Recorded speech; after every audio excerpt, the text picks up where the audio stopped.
joined by Fox NFL analyst Eric Mangini. Good morning. Morning. Now, knowing that you were Belichick's right-hand man after this loss, how concerned are you about the Patriots? Well, I think Tom just encapsulated the Patriot way in a very short few sentences.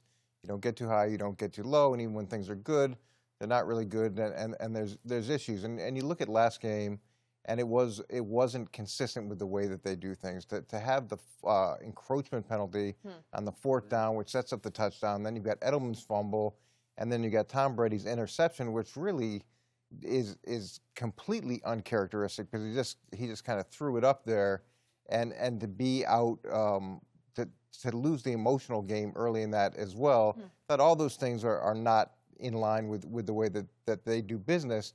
Now, that being said, the problems they have are real. The problems they have on the offensive line, those are real, and they're not going away. And they really haven't faced anybody in that first part of the season, except maybe for the Browns, that could create problems. And you saw the Browns had a chance to win that game if they could have gotten out of their own way. And then now you go to Baltimore and you see the issues they have there, losing their tight end.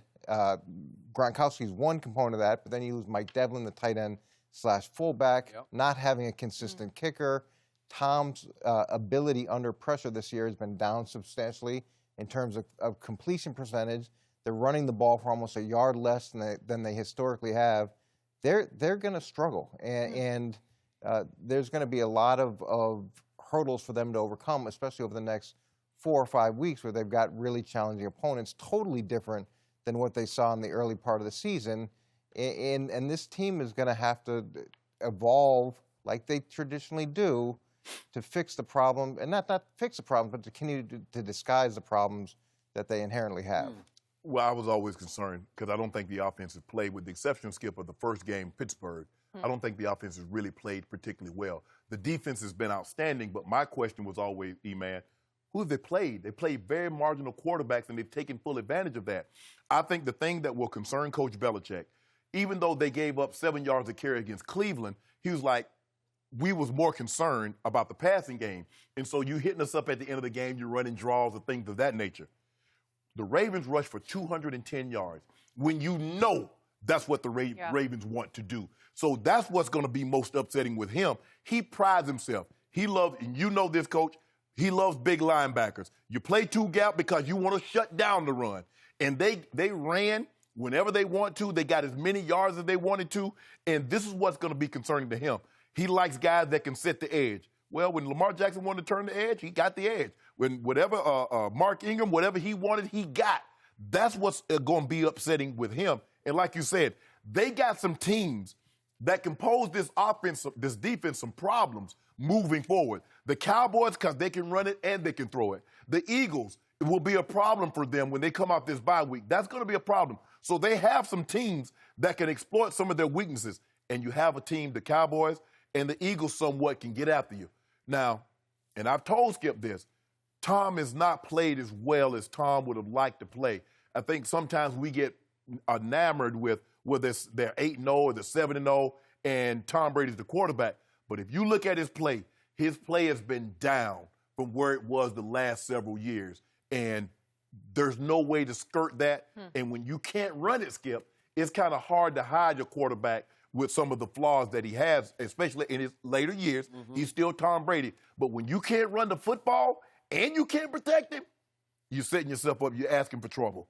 So all year you sat in that chair last year and said, Tom Brady is in dangerous decline. And I'm going to remind you of some of the losses they suffered. At Jacksonville was embarrassing. They lost at Detroit. Remember that?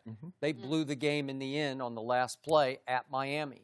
They went to Tennessee and just got blown off the field. They got embarrassed at Tennessee, and they did lose at Pittsburgh. So there are a whole bunch of losses going on where you're over there just saying, boy, I'm not seeing the same Brady anymore. And then all of a sudden, it got late in the year, and they clicked, and all of a sudden... What else clicked? They led the league, the playoffs in rushing with Sony Michel, who right now is either banged up or slumping or in Bill's doghouse. Something's wrong with him because he doesn't even remotely resemble what he was during the playoffs last year. That has a lot to do with an offensive line that you can just patch up so many times, and even the great Dante Scarnecchia can't work his magic when you just don't have enough ability. When you lose a potential Pro Bowl left tackle, a first-round pick in Isaiah Wynn, and you lose the anchor of that line, that center, David Andrews, who might not be a Pro Bowler, but he is the guts and the brains of that offensive front. Well, they were counting on Isaiah Wynn to come back, especially after letting Trent Brown, because Trent Brown had an unbelievable season last year, and he parlayed that into big money going to the Raiders. And so now you lose a left tackle, which is the most important position for. Didn't you say he's one of the hugest human beings you've ever He's seen? gigantic. But you figure it's an eighth soldier, it's Trent Brown, it's Isaiah. All right. This is their fourth left tackle. Yes. And then the center, losing him was huge. And then when you talk about Mike Devlin did a lot of different things. He did a lot of damage. But the for them. kicker, yeah, I know. the kicker is a big issue. You got 2 decades of great kicking with Yeah. Vinatieri and Gostkowski, and now you've had 2 in the last 2 weeks. And those Super Bowls that we won were all defined by tremendous kicks. And now you're in a situation where you don't know whether it's going to go in or not, and you've got to make different decisions. Yes. But Tom's completion percentage under pressure is 33%, where over the last 3 years it was about 49%. So that's been dramatically different too. But he's been under pressure more than ever. He has been under pressure more than ever, and that's an issue. Now, the saving grace is whether it's N'Keal Harry or Ben Watson or Mohamed Sanu, as they take these pieces and these pieces get better within the system, they'll continue to get better. And that's the difference between New England and everybody else, is they're not going to beat themselves traditionally. Now, Baltimore, we saw some mistakes that you don't usually see, so that's the starting point. And they're going to continue to get better, and they'll do a great job of disguising and protecting their weaknesses and exploiting everybody else's weaknesses. Right. And that's where the league tends to fall off, especially late in the season, because they can't keep up with a team that consistently makes progress, even if it's marginal, like New England does. But when I look at New England's coach, correct me if I'm wrong, it gets harder to consistently have to go 12, 13, 14 plays to get the ball in the end zone because they don't have big play. Gronk was a big play. You know, he could go 30, 40 yards. Now it's Edelman move the stick. Mohamed Sanu move the stick. Throw it to James White out of the backfield, move the stick. Coach Belichick makes teams drive length of the field. I feel if I make you go consistently 13, 14 plays, you'll make a mistake before you get the ball in the end zone. Well, that's what happens with New England because they don't have quick strike or big play capabilities. Now they're forced to move the ball 12, 13, 14 plays. And it gets hard. I don't care who you are. It gets hard to consistently win games like that when you got to string together all these drives when other teams can hit you with 1 or 2 big plays. And N'Keal Harry, the first-round pick, and I think he's going to be a stud receiver for them. He's played 0 snaps so far this year. And I thought he was going to play Sunday night, and he did not see the field. So all of a sudden, they've added Mohamed Sanu. I don't know what your eyes told you.